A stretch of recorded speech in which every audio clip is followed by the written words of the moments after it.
कि मैं और महात्मा विदुर में फर्क है, क्योंकि अगर मैं होता बाबा साहब अम्बेडकर का अनुयायी अगर उस समय होता तो उस सभा में दुशासन की टांग पे टांग धर के चीर देता, लेकिन किसी बहन बेटी का अपमान नहीं होने देता।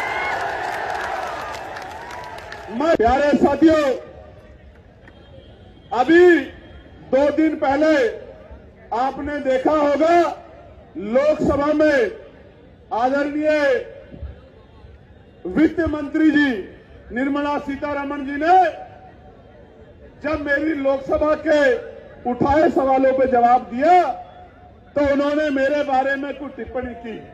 हालांकि वो टिप्पणी आपके संघर्ष को सम्मान देने की टिप्पणी थी, कोई क्रिटिसाइज करने की टिप्पणी नहीं थी, क्योंकि वो बड़ी हैं, मेरी मां के उम्र के बराबर हैं।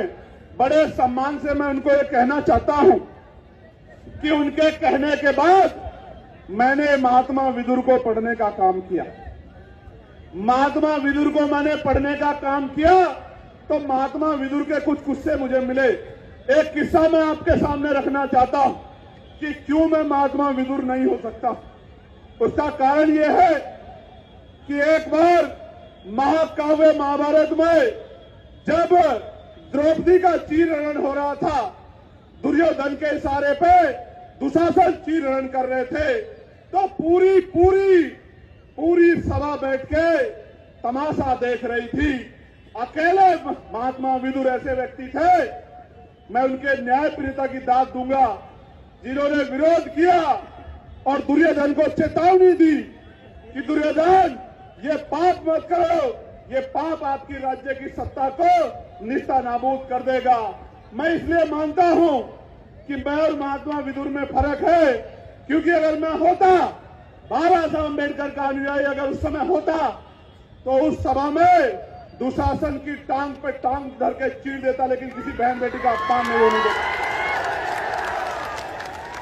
मैं चुप होके नहीं बैठता, मेरा जो होता तो होता, लेकिन मैं दुर्योधन और दुशासन की टांग पे टांग धर के चीर देता, लेकिन द्रौपदी का अपमान नहीं होने देता। मेरे लोग ये फर्क है महात्मा विदुर में और मुझ में। जब मैंने उनको आगे पढ़ा तो मुझे पता लगा कि जब कौरवों और पांडवों में महाकाव्य में जब मैंने पढ़ा कि कौरवों और पांडवों में जब बंटवारा होने लगा तो महात्मा विदुर ने प्रस्ताव दिया कि पांडवों को 5 गांव दे दो। दुर्योधन ने मना कर दिया, फिर युद्ध हुआ। आज भी यह युद्ध है।